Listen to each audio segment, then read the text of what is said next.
എടി കൊച്ചെ, കല്യാണ ദിവസം രാവിലെ മുതൽ കല്യാണം കഴിഞ്ഞ് ഏട്ടനെയും ഏട്ടത്തെയും ഇങ്ങോട്ട് കൂട്ടിക്കൊണ്ടുവരുന്നത് വരെയുള്ള എല്ലാ കാര്യങ്ങൾക്കും അമ്മയോടൊപ്പം ഇടം വലം നീയും ഉണ്ടാവണം. നീ ഞങ്ങളുടെ വീട്ടിലെ ഭാവി മരുമോളല്ലേ. എല്ലാ കാര്യങ്ങൾക്കും നീ മുൻപന്തി തന്നെ ഉണ്ടാവണം. നമ്മുടെ കാര്യങ്ങൾ ഓക്കെ ആവാനുള്ള ഒരു വലിയ അവസരമാണിത്.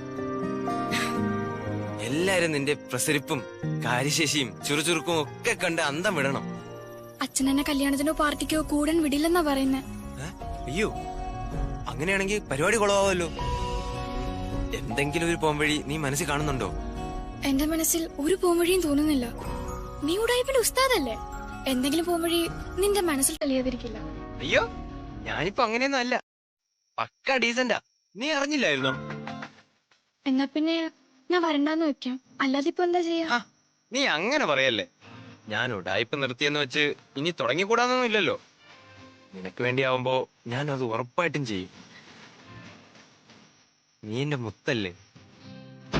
ഇനി നിന്നാലേ അച്ഛൻ എന്നെ അന്വേഷിച്ച് ഇങ്ങോട്ട് വരും.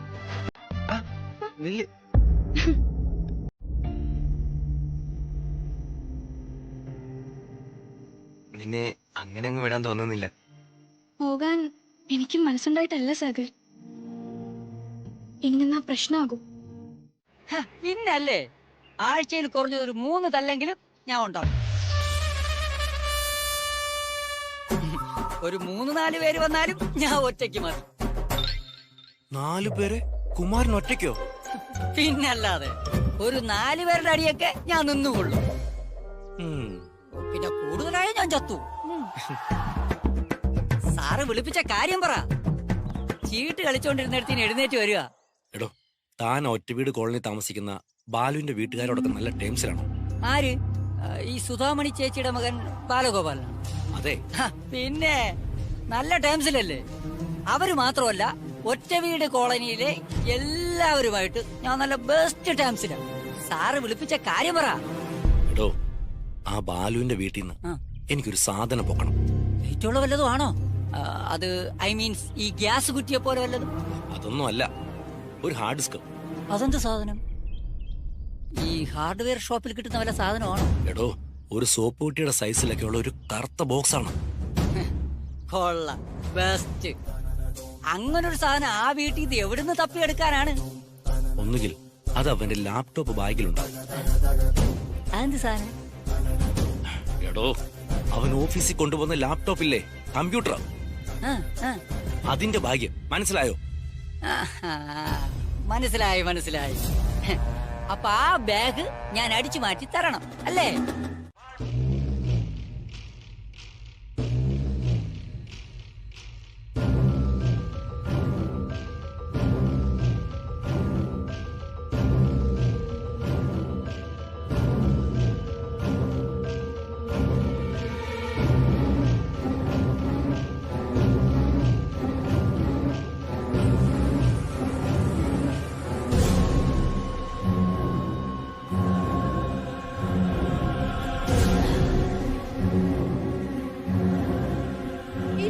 അങ്ങനെയൊന്നും ഉണ്ടാവില്ല.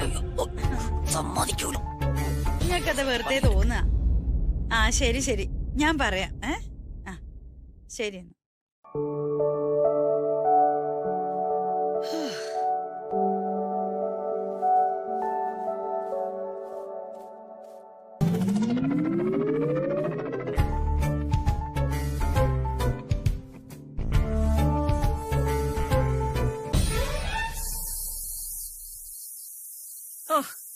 ഇത്ര പെട്ടെന്ന് വിസിൽ വന്നാ?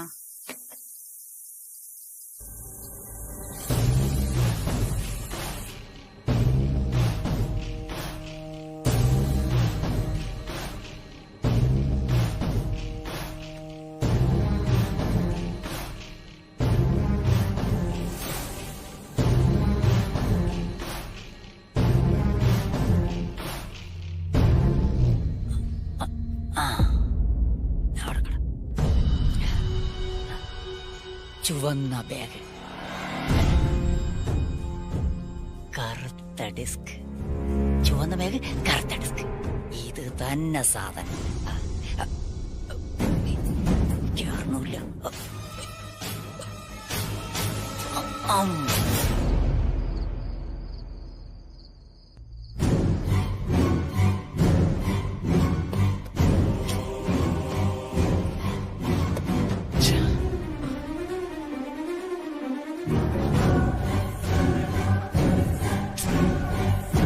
എന്താ ബാലു ഈ കാണിക്കുന്നു? ഇതെന്തിനാ ഇതെല്ലാം മാരി വലിച്ചിട്ടിനി? നീ എന്തെന്നാ പരതുന്ന്?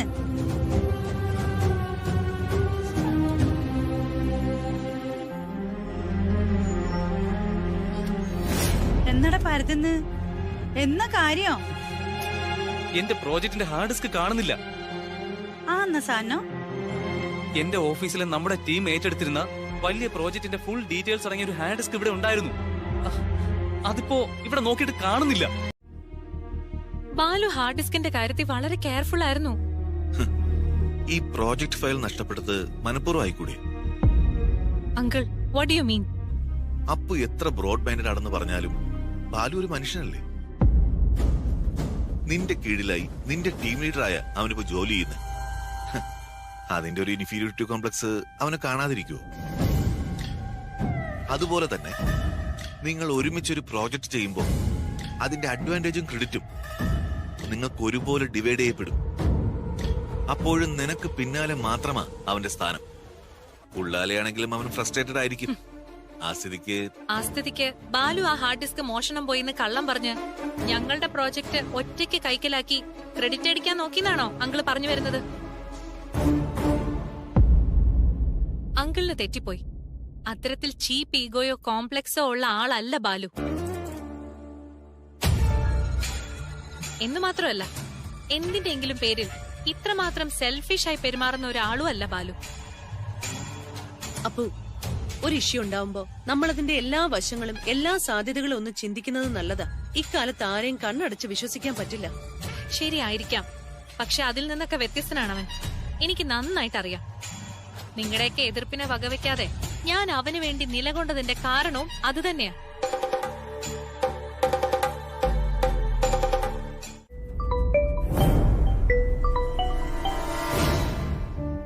ഹലോ പ്രമോദ്, നിന്റെ കരിയറിലെ ഏറ്റവും സുപ്രധാനമായ ഒരു ടേണിംഗ് പോയിന്റിലാണ് ബാലു നീ ഇപ്പൊ നിൽക്കുന്നത്.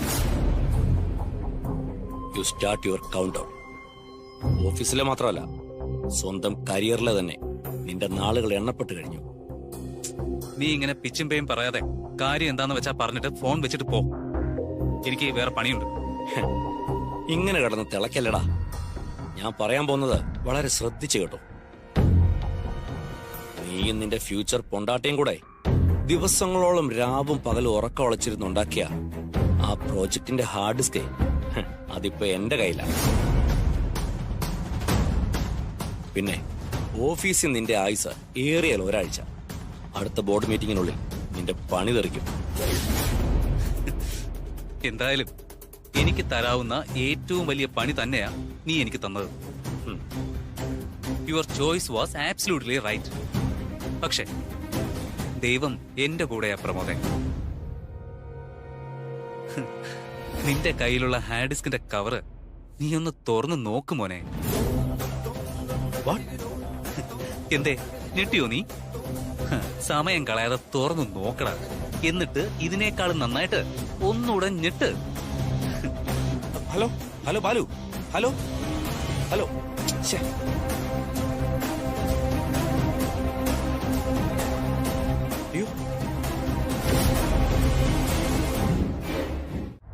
അതെന്റെ കടമയല്ലേ ചേച്ചി? ആ കുമാരേട്ടന്റെ ഫോണിൽ കൂടെ ഉള്ള വർത്താനം കേട്ടപ്പോഴേ ഇതിനകത്ത് എന്തോ ചതിയുണ്ടെന്ന് എനിക്ക് മനസ്സിലായി. അറിഞ്ഞുകൊണ്ട് നിങ്ങളെ എനിക്ക് വിട്ടുകൊടുക്കാൻ പറ്റുമോ? എത്ര വർഷമായിട്ട് ഈ കയ്യിൽ നിന്ന് ശമ്പളം വാങ്ങിയില്ലേ ഞാനും എന്റെ കുടുംബവും കഴിയുന്നത്. സുദേശിയുടെ കാറ്ററിംഗ് യൂണിറ്റില് നിങ്ങളൊരു ജോലി തന്നില്ലായിരുന്നെങ്കിൽ ഞാനും എന്റെ കുഞ്ഞുങ്ങളും വയറ് നിറച്ച് ഭക്ഷണം കഴിക്കില്ലായിരുന്നു. എന്റെ കുട്ടികൾ സ്കൂളിൽ പോവില്ലായിരുന്നു. എന്തിന്? മഴയും വെയിലും കൊള്ളാതെ ഒന്ന് അന്തി ഉറങ്ങാൻ ഒരു കൂര പോലും ഞങ്ങൾക്കുണ്ടാവില്ലായിരുന്നു.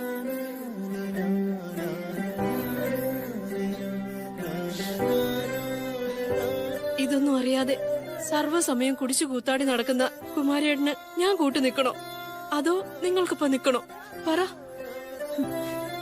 ഇനി ഓരോന്ന് പറഞ്ഞ് നീ എന്നെ കൂടുതൽ സങ്കടപ്പെടുത്തരുത്. നീ ഇരിക്കും, ഞാനും ചായ എടുക്കാം. വേണ്ട ചേച്ചി, കുട്ടികൾ വരാൻ സമയമായി. ഞാൻ അങ്ങോട്ട് ചെല്ലട്ടെ. അങ്ങനെ അങ്ങ് പോവാൻ വന്നവനല്ലേ സാറാ ഞാൻ. പറയാനുള്ള കാര്യങ്ങൾ പറഞ്ഞിട്ടേ പോകുന്നുള്ളൂ. എന്റെ പേര് സാഗർ. ഞാൻ തന്റെ കൂടെ ജോലി ചെയ്യുന്ന ബാലഗോപാലന്റെ ബ്രദറാ. ഓഹോ, നീയാണ് എന്റെ മോനെ തല്ലാൻ ബാലുവിന്റെ കൂടെ ഉണ്ടായിരുന്നത് അല്ലേ? എന്നെ നോക്കിയിരിക്കുകയായിരുന്നു. എന്റെ കൈവാക്കിന് കിട്ടാതെ പോയതോ നിന്റെ ഭാഗ്യം. അതിനെന്താ സാറേ, അപ്പൊ സാറിന്റെ കൈവാക്കിനല്ലേ ഞാൻ നിൽക്കുന്നത്. സാറൊന്ന് തല്ലി നോക്ക്. ഇവിടെ ചീള് ചേർക്കാം. നിന്നെ എന്തെങ്കിലും ചെയ്യണമെന്നുണ്ടായിരുന്നെങ്കിൽ ഞാനത് മുന്നേ ചെയ്തേനെ. വേണ്ടെന്ന് വെച്ചതായി പ്രമോദം. അല്ലെങ്കിലും തനിക്ക് നേർക്ക് നേരെ നിന്ന് ഫൈറ്റ് ചെയ്ത് ശീലമില്ലല്ലോ. എന്താ പറഞ്ഞേ? എന്നെ കാണണം, ശീലം ഉണ്ടോ ഇല്ലയോന്ന്? ഓ വേണ്ട, ഉണ്ണിയെ കണ്ടാലറിയാം ഉജ്ജ്വലമാണെന്ന്. തനിക്ക് നാണമില്ലേടോ വീട്ടിൽ ആളെ പറഞ്ഞു വിട്ട് ഹാർഡിസ്ക് അടിച്ചു മാറ്റി കൂടെ പണിയെടുക്കുന്നവന്റെ ജോലി തെറിപ്പിക്കാൻ? കഷ്ടം. ഇതൊക്കെ ആരാടാ നിന്നോട് പറഞ്ഞത്? നിനക്കൊക്കെ ഒരു പണി തരണമെങ്കിലേ ഈ പ്രമോദിന് അങ്ങനെ വളഞ്ഞ വഴി പോകേണ്ട കാര്യമൊന്നുമില്ല. അങ്ങനെ തരം താണ പണി ചെയ്യുന്നതിനും അല്ല. ചിലപ്പോ ചെയ്ത് കാണും. അച്ഛന്റെ മോനെ കയ്യിലിരിപ്പ് അങ്ങനെയാണല്ലോ. അയ്യോ ആണോ? പക്ഷേ കാര്യങ്ങൾ കൈവിട്ട് പോവുകയാണല്ലോ മോളെ. അച്ഛൻ നിന്റെ ആങ്ങളമാർക്കെതിരെ കൊട്ടേഷൻ കൊടുത്തിട്ടുണ്ട്. കയ്യോ കാലോ എടുക്കണമെന്നാ പറഞ്ഞിരിക്കുന്നത്. എന്തിനും പോകുന്ന കൂട്ടരാ. നിന്റെ ചേട്ടന്റെ കല്യാണമൊക്കെ നിശ്ചയിച്ചിരിക്കല്ലേ. മിക്കവാറും അവന് താലി കെട്ടാൻ കൈയുണ്ടാവില്ല.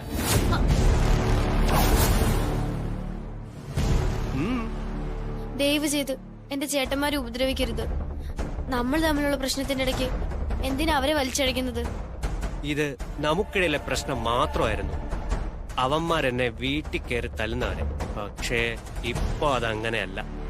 അതുകൊണ്ടാ ഞാൻ ആദ്യം പറഞ്ഞത് കാര്യങ്ങൾ കൈവിട്ട് പോയിന്ന്. സ്വന്തം പെങ്ങളെ മറ്റൊരാൾ ഉപദ്രവിക്കുന്നു എന്നറിഞ്ഞാൽ ചിലപ്പോ ആങ്ങളമാർ പ്രതികരിച്ചെന്നിരിക്കും. അതവരുടെ കടമയാ. അതുകൊണ്ട് അത് മറന്നുകളാ. അവരെ ദയവ് ചെയ്ത് വിട്ടേക്ക് സൂരജ്. ഓക്കെ, നിന്റെ ആങ്ങളമാരെ ഒന്നും ചെയ്യരുതെന്ന് ഞാൻ അച്ഛനോട് പറയാം. കൊട്ടേഷനും പിൻവലിപ്പിക്കാം. പക്ഷേ പകരം നീ ഒരു കാര്യം ചെയ്യണം. ചെയ്യാം. സ്കൂളിൽ എല്ലാവരും മുന്നിൽ വെച്ച് പരസ്യമായിട്ട് ഞാൻ മാപ്പ് പറയാം.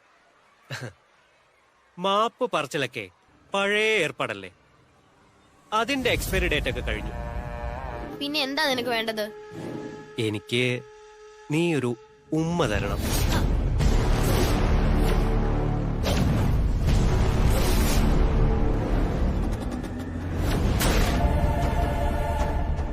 വെറും ഉമ്മയല്ല, ഫ്രഞ്ച് കിസ്. ഒരിക്കലും പറ്റില്ല. നിന്റെ ആഗ്രഹം നടക്കാൻ പോകുന്നില്ല. എന്നാ പിന്നെ നിന്റെ ചേട്ടന്മാരെ അനുഭവിക്കട്ടെ. അല്ലാതെ എന്ത് പറയാൻ? കയ്യും കാലും ഇല്ലാതെ അവന്മാരെ കാണാൻ മഹാ വൃത്തികേടായിരിക്കും.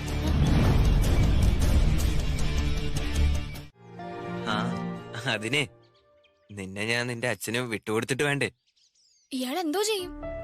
നിനക്ക് വേണ്ടി ഞാൻ എന്തും ചെയ്യും. മാർജാരം പിള്ളക്കിട്ട് 2 കൊടുക്കേണ്ടി വന്നാ കൊടുക്കും. നിന്നോട് ഞാൻ പറഞ്ഞതാ എന്റെ അച്ഛനെ കുറിച്ച് ഇങ്ങനെയൊന്നും പറയല്ലെന്ന്. അങ്ങനെയുടെ ഈ സ്വഭാവത്തിന് പിന്നെ എങ്ങനെയാ പറയാതിരിക്കുന്നത്? നിന്നെ തൊട്ട അയാളെ ഞാൻ വെട്ടും. നിനക്ക് വേണ്ടി ആവുമ്പോഴേ എനിക്ക് ധൈര്യവും ശക്തിയും ഒക്കെ വല്ലാണ്ട് കൂടും. അതുകൊണ്ട് വേണ്ടി വന്ന നിന്റെ അച്ഛനെ ഞാൻ തട്ടും. അയ്യോ, അതൊന്നും വേണ്ട. എന്നിട്ട് വേണം ഇയാള് പോയി ജയിലിൽ കിടക്കാൻ. നീ വേറെ വല്ല വഴിയുണ്ടെങ്കിൽ പറ. ഈ പെണ്ണിതെവിടെ പോയി?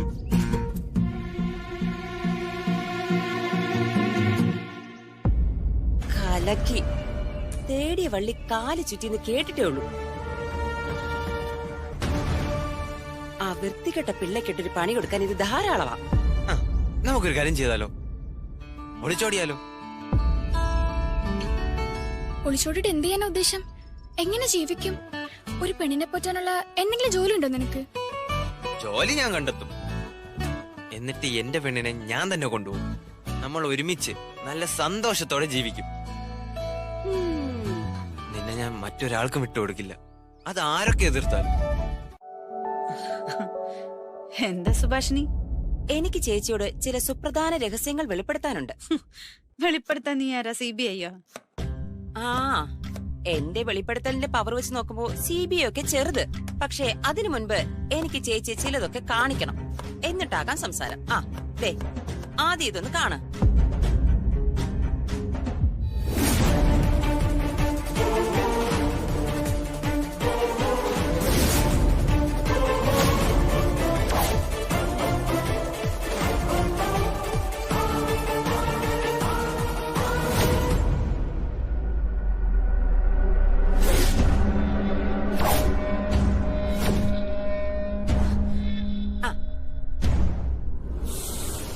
കണ്ടോ എങ്ങനെയുണ്ട്? അല്ല എന്തോ പറഞ്ഞിരുന്നല്ലോ ചേച്ചി, എന്നെ എന്തൊക്കെയോ ചെയ്യുമെന്നോ, എന്റെ പെടലി ഉളുക്കുമെന്നോ, കാണാൻ ഭയങ്കര വൃത്തികേടായിരിക്കുമെന്നോ, അങ്ങനെ എന്തൊക്കെയോ വെച്ച് കാച്ചുന്നുണ്ടായിരുന്നല്ലോ. ശോ, ഇപ്പൊ എന്റെ മൊബൈലിൽ കണ്ടതിലും വൃത്തികേടായിരിക്കുമോ ചേച്ചി? ചേച്ചി കണ്ണു തുറന്ന് കണ്ടില്ലേ മോന്റെ ലീലാവിലാസങ്ങൾ? ഇനി ആരുടെ പെടലിയാ ഒളുക്കുന്നതെന്ന് നമുക്കൊന്ന് കാണാം. സുഭാഷിണി, ഞാനൊന്ന് പറഞ്ഞോട്ടെ. ഇനി എന്ത് പറയാനാ?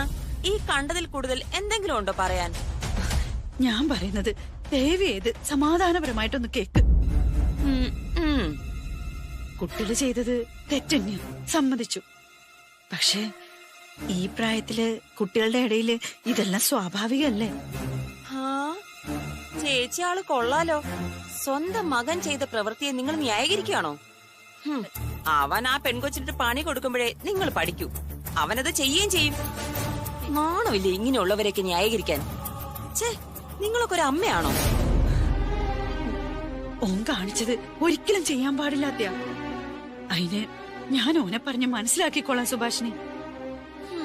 പക്ഷെ ഇത് മാർത്താണ്ഡപിള്ളിനെ കാണിച്ച ഇവിടെ എന്താ സംഭവിക്കാൻ പോകുന്നതെന്ന് എനിക്ക് വല്ല ഊഹമുണ്ടോ? അയാള് സാഗറിനെയും കീർത്തനെയും ജീവനോടെ കത്തിക്കും. വലിയ പ്രശ്നങ്ങളുണ്ടാവും. ഇവിടെ ജീവിക്കാൻ പറ്റാത്ത അവസ്ഥയുണ്ടാവും. നീ ഒന്ന് ആലോചിച്ചോക്ക്, നിന്റെ കുട്ടിയൊക്കെ ഇതുപോലൊരു അവസ്ഥ വന്നിരുന്നെങ്കിൽ. ഞാൻ ഇമാതിരി പേക്കൊത്തൊന്നുമല്ല എന്റെ പിള്ളേരെ പഠിപ്പിച്ചു വിടുന്നത്. അതുകൊണ്ട് ആ നമ്പർ ഇങ്ങോട്ട് ഇറക്കണ്ട. സുഭാഷിണി, ചേച്ചിയുടെ ന്യായവാദം ഒന്നും എനിക്ക് കേൾക്കണ്ട. ചേച്ചി അന്ന് തന്നെ പറഞ്ഞതൊന്നും ഞാൻ മറന്നിട്ടില്ല. അയ്യോ, വിഷമം തോന്നുന്നുണ്ടല്ലേ? അനുഭവിക്ക്. സുഭാഷിണി, എന്റെ മോന്റെ കാര്യം പോട്ടെ, ആ പെൺകുച്ചിന്റെ ജീവിതം നീ നശിപ്പിക്കരുത്. ഇത് പുറത്തിറങ്ങിയ ഓളെ ഭാവി എന്തായിത്തീരും? നീ അതൊന്നും ആലോചിച്ചോക്ക്. എന്റെ ഫോണിലിരിക്കുന്ന ഈ വീഡിയോ ഒരിക്കലും സുരക്ഷിതല്ല.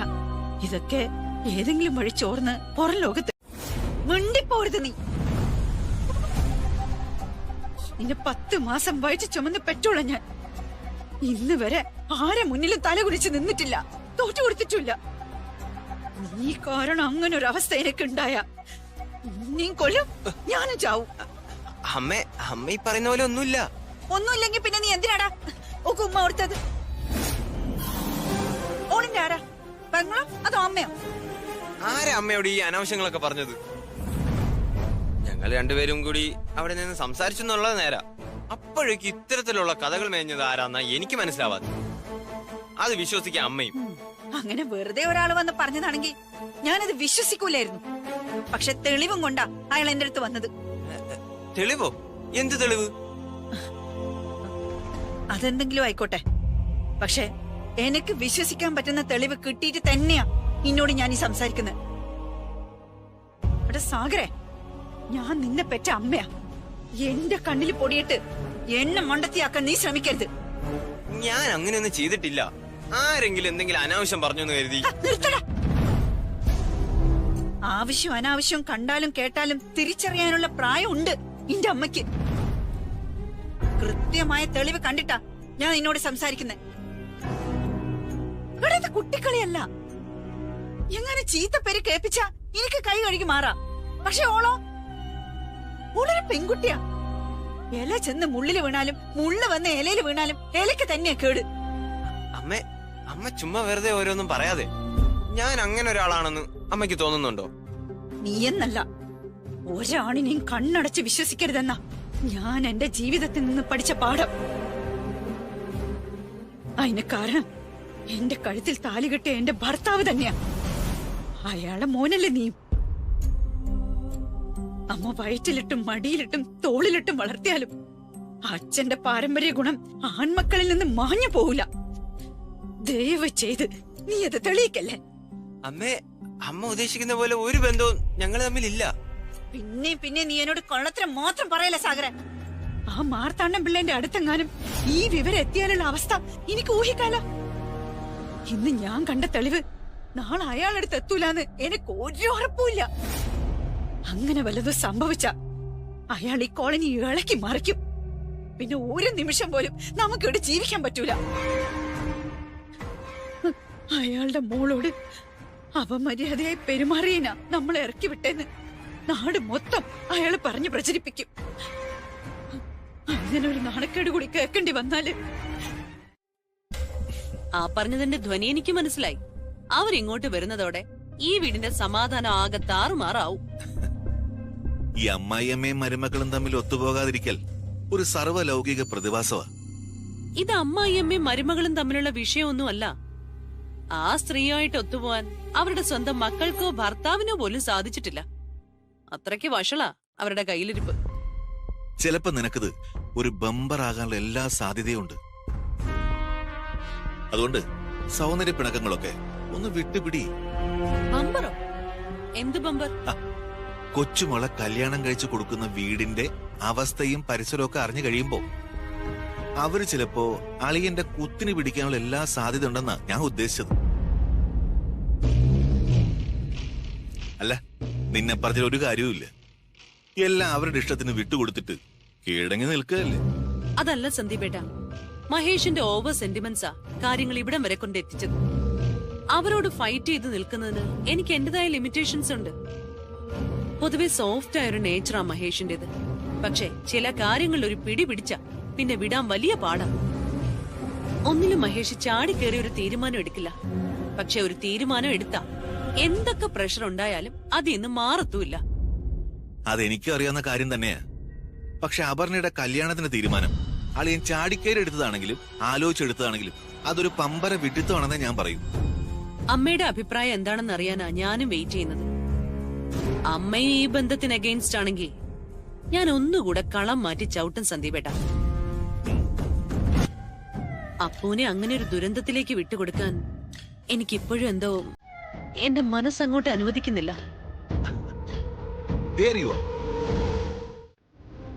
ദുരിതം അല്ലാതെന്താ. വെക്കേഷൻ ടൈം ആയതുകൊണ്ടേ ട്രെയിനിലൊക്കെ നല്ല തിരക്കാ. അമ്മയോട് ഞാൻ ആദ്യമേ പറഞ്ഞതാ ഫ്ലൈറ്റില് ബുക്ക് ചെയ്തു തരാം. പിന്നെ ഇത്രയും കാശും കൊടുത്ത് വേറെ പണിയില്ല. അതിനെന്താ, കാശ് ഞാനല്ലേ കൊടുക്കുന്നത്. ആര് കൊടുത്താലെന്താ, കാശ് കാശ് തന്നെയല്ലേ.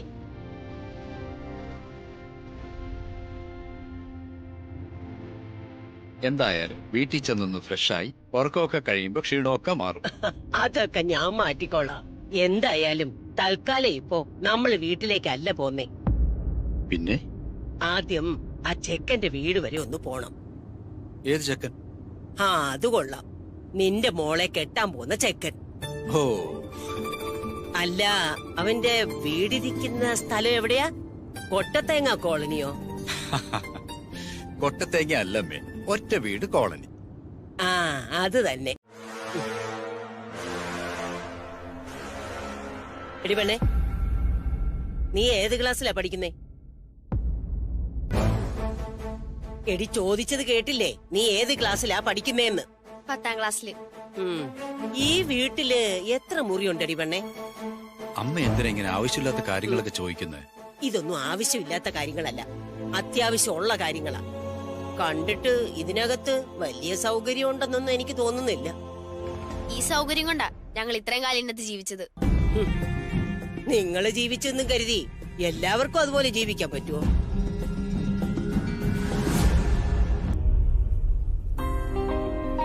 ആ അമ്മേ, സുധാമണിയുടെ ചായ വളരെ സ്പെഷ്യലാ. പാചകത്തിൽ ഭയങ്കര മിടിക്കാ സുധാമണി. ഓ, പാചകക്കാരിയാണെന്നൊക്കെ യാമിനി വിളിച്ചപ്പോ പറഞ്ഞിരുന്നു. വെറും പാചകം മാത്രമല്ല അമ്മേ, ഞാനൊരു കേറ്ററിംഗ് സർവീസ് നടത്തുന്നുണ്ട്. എന്റെ മക്കളെയൊക്കെ ഞാൻ വളർത്തി വലുതാക്കിയത് അതിൽ നിന്നുള്ള വരുമാനം കൊണ്ടാ.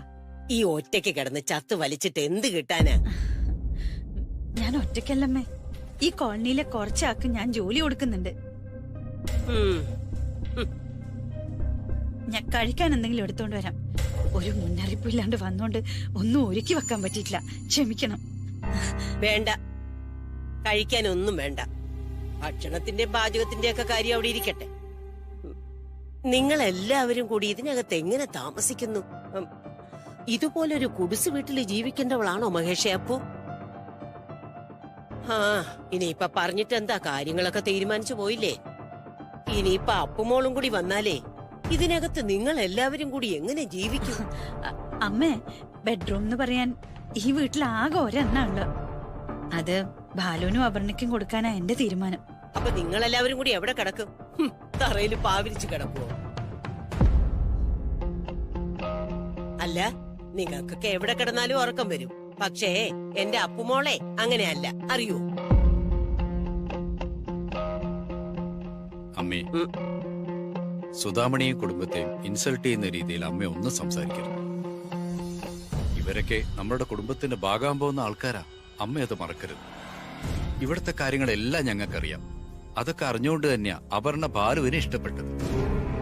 സൗകര്യങ്ങൾ കുറച്ച് കുറവുണ്ടെന്ന് കരുതി അപർണയ്ക്ക് ഇവിടെ യാതൊരു കുഴപ്പവും ഉണ്ടാവില്ല. അത് ഞങ്ങൾക്ക് ഉറപ്പാ. ഉറപ്പൊക്കെ അവിടെ ഇരിക്കട്ടെ. ഏത് ജോലിസിനാ ജാതകം നോക്കിയേ?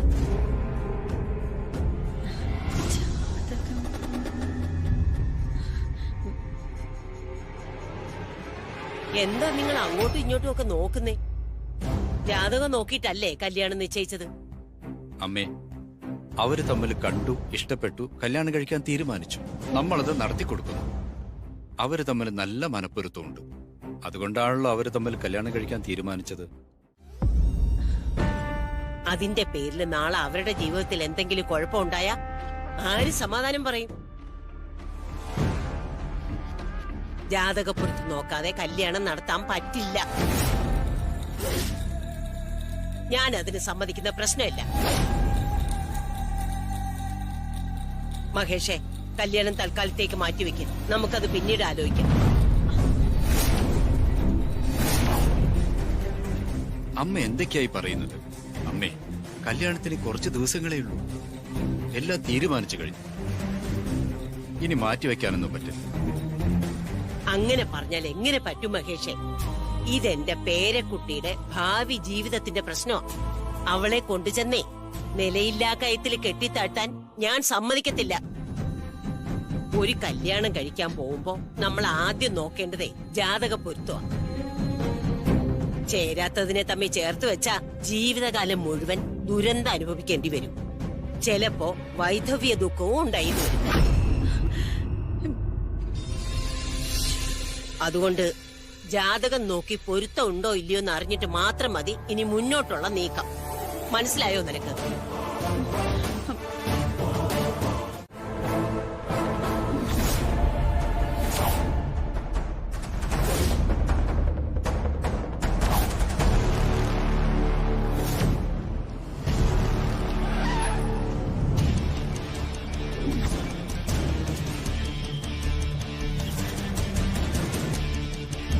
എനിക്കറിയായിരുന്നു സാർ എന്നെ തിരക്കി പുറകെ വരുമെന്ന്. സാറിന്റെ വരവും കാത്തു നിന്നതാണ്. കൂടുതൽ സംസാരം വേണ്ട. ആ വണ്ടിക്കര്. ആ,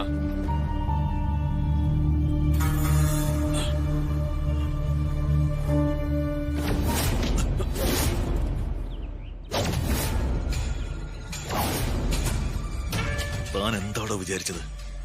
എന്നെ പറ്റിച്ചിട്ടങ്ങ് ഈസിയായിട്ട് കടന്നു കളയാമെന്നോ? അയ്യോ സാറേ, ഉപദ്രവിക്കല്ലേ. ഇല്ലടോ, താൻ കാണിച്ച പണിക്ക് പിടിച്ചൊരു ഉമ്മ തരാം. എനിക്കെന്നെ ശരിക്കും അറിഞ്ഞൂടാ. ഒന്നുകളെ ഞാൻ റാസ്കൽ. എന്റെ പൊന്ന് സാറേ, എന്നെ ഒന്നും ചെയ്യരുത്. ഞാൻ മനഃപൂർവ്വം സാറിനെ ചതിച്ചതല്ല. ആ കല്യാണച്ചക്കൻ സുധാമണിയുടെ മകനായിരിക്കുമെന്ന് ഞാൻ സ്വപ്നത്തിൽ പോലും കരുതിയില്ല. അതിന് സുധാമണിയെ തനിക്കറിയൂ? അവരെന്നെ തിരിച്ചറിഞ്ഞില്ലെങ്കിലും ഓർത്തില്ലെങ്കിലും അവരെ എനിക്കറിയാം. ആ മുഖം ഒരിക്കലും മറക്കില്ല ഞാൻ. മറക്കാൻ പാടില്ല. താൻ എന്തൊക്കെയാണ് ഈ പറയുന്നത്? ഒരാപത്ത് വന്ന് എന്റെ മകളുടെ ജീവൻ രക്ഷിക്കാൻ ഞാൻ നെട്ടോട്ട് ഓടുമ്പോ എന്നെ സഹായിച്ചൊരു നല്ല മനസ്സിന്റെ ഉടമയാ ആ ചെക്കന്റെ അമ്മ സുധാമണി. താൻ അങ്ങും ഇങ്ങും തൊട്ട് കാര്യം പറയാതെ തെളിച്ച് പറയടൂ. ഒരു മോളാ എനിക്കുള്ളത്. ഒരു വണ്ടി അപകടം പറ്റി ജീവൻ തിരിച്ചു കിട്ടുമോ ഇല്ലയോ എന്നറിയാതെ എന്റെ മോള് മെഡിക്കൽ കോളേജിൽ കിടന്നപ്പോ റെയർ ഗ്രൂപ്പിലുള്ള അവളുടെ ബ്ലഡ് കുപ്പിക്കണക്കിന് സംഘടിപ്പിച്ചു തന്നത് ഈ സുധാമണിയാണ്.